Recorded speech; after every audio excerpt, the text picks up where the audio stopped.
अपने कमरे में रवि 10 साल का एक युवा लड़का चित्र बनाने में तल्लीन है। धूप जगह को भर देती है, नाचते हुए धूल के कणों को उजागर करती है। वह रुकता है, उसका माथा एकाग्रता में सिकुड़ जाता है क्योंकि वह एक प्रश्न पर विचार करता है। दरवाजे की ओर मुड़ते हुए वह चिल्लाता है, पापा, बड़े लोग अमीर कैसे बनते हैं? क्या स्कूल में सब कुछ सिखाया जाता है? रवि के पिता गर्मजोशी से मुस्कुराते हैं। उनके मामूली घर में आशा की किरण। वह सलाह देता है, बेटा, अच्छी तरह से पढ़ाई करो, तब तुम्हें अच्छी नौकरी मिलेगी, पैसा अपने आप आएगा। रवि चिंता के साथ जवाब देता है, लेकिन हर शिक्षक अमीर नहीं होता। तो फिर क्या? रवि एक उज्जवल दिन में अपने पिता के साथ चाचा राज के कार्यालय जाता है। पिताजी ने राज का परिचय दिया, यह कहते हुए, ये मेरे पुराने दोस्त हैं राज, वे अपना खुद का व्यवसाय चलाते हैं। राज मुस्कुराता है, रवि और उसके पिता का कार्यालय के प्रवेश द्वार पर अभिवादन करता है। चाचा राज प्यार से मुस्कुराते हुए रवि का स्नेह से अभिवादन करते हैं। चाचा राज अपने बचपन की जिज्ञासा को याद करते हैं।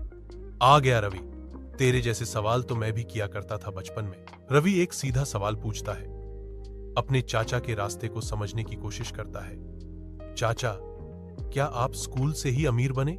चाचा राज एक भव्य महोगनी डेस्क के पीछे बैठते हैं। धूप उनके पीछे दीवार पर सजी प्रशंसाओं को रोशन करती है। नहीं बेटा, मैं स्कूल में औसत छात्र था, लेकिन मैंने पैसे को समझा और फिर पैसा मेरे लिए काम करने लगा। अंकल राज व्हाइट बोर्ड पर खड़े हैं, दो आकृतियां बना रहे हैं। वह एक मेहनती व्यक्ति और दूसरा अपने व्यवसाय का प्रबंधन करने वाले व्यक्ति का चित्रण करता है। सूर्य की किरणें खिड़की से आती हैं, व्हाइट बोर्ड को रोशन करती हैं, क्योंकि वह समझाता है पैसा निवेश करना और संपत्ति बनाना महत्वपूर्ण है।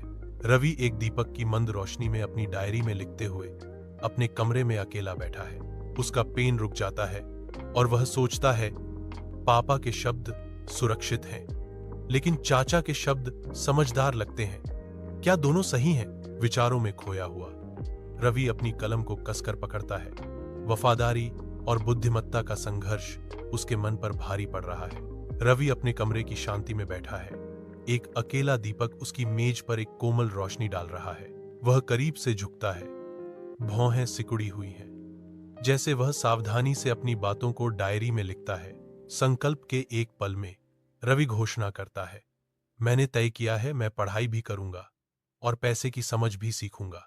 रवि अपने विचारों में खोया हुआ स्कूल की ओर चलता है। खुद से बड़बड़ाते हुए वह कसम खाता है, आज से मैं सिर्फ नंबरों के लिए अध्ययन नहीं करूंगा, मैं पैसे को समझना भी सीखूंगा। जैसे ही वह स्कूल के गेट के पास पहुंचता है, उसका संकल्प मजबूत होता है। रवि शहर की सड़क पर चलता है। उसकी आंखें उसके आसपास की दुकानों और व्यवसायों को स्कैन करती हैं। वह प्रत्येक प्रतिष्ठान का निरीक्षण करता है। उसका दिमाग उनके संचालन और राजस्व मॉडल को समझने की कोशिश करता है। रवि कुछ देर के लिए रुक जाता है, विचारों में खो जाता है, क्योंकि वह स्थानीय अर्थव्यवस्था की जटिलताओं पर विचार करता है। कक्षा में रवि गणित के पाठ पर ध्यान देता है। रवि का मन भटक जाता है, कल्पना करता है कि कैसे संख्याएं वास्तविक दुनिया के वित्त से जुड़ती हैं। वह समीकरणों को मूर्त मुद्रा में बदलते हुए देखता है। रवि किताबों से घिरा हुआ बैठा है, वित्तीय अवधारणाओं को समझने की कोशिश कर रहा है। वह जटिल जानकारी को आत्मसात करते हुए पन्नों पर ध्यान देता है। रवि लगन से नोट्स लेता है, अपनी नोटबुक में मुख्य बिंदुओं को कैप्चर करता है। गोधूली की चमक में नहाया हुआ रवि अपने पिता के सामने बैठा है। उनके चेहरे डूबते सूरज से रोशन है। आज मैंने बहुत कुछ सीखा पापा, रवि उत्साह से चिल्लाया। उसकी आंखें चमक रही थीं। उसके पिता ध्यान से सुनते हैं।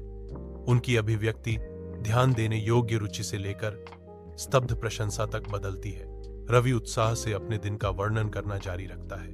उज्जवल पार्क में रवि अपने दोस्तों के साथ खेल रहा है। मजे के बीच रवि अप्रत्याशित रूप से पैसे और संपत्ति के बारे में बात करना शुरू कर देता है। उसके दोस्त रवि को घूरते हैं। उनके भाव आश्चर्य और भ्रम का मिश्रण है। एक दीपक की कोमल रोशनी रवि के चेहरे को रोशन करती है, क्योंकि वह अपनी डेस्क पर बैठा है, विचारों में खोया हुआ। वह अपनी डायरी में लिख रहा है, दिन के पाठ और भविष्य की महत्वाकांक्षाओं को दर्ज कर रहा है। वह सावधानीपूर्वक अपने लक्ष्यों को लिख रहा है और एक योजना बना रहा है। कलम पन्ने पर नाचती है, उसके गहरे विचारों और सपनों को कैद करती है। रवि आत्मविश्वास से खड़ा है, पैसे के बारे में और जानने के लिए तैयार है। उसे एहसास होता है कि यह एक लंबी यात्रा की शुरुआत है। रवि जानता है कि आगे एक लंबी यात्रा है,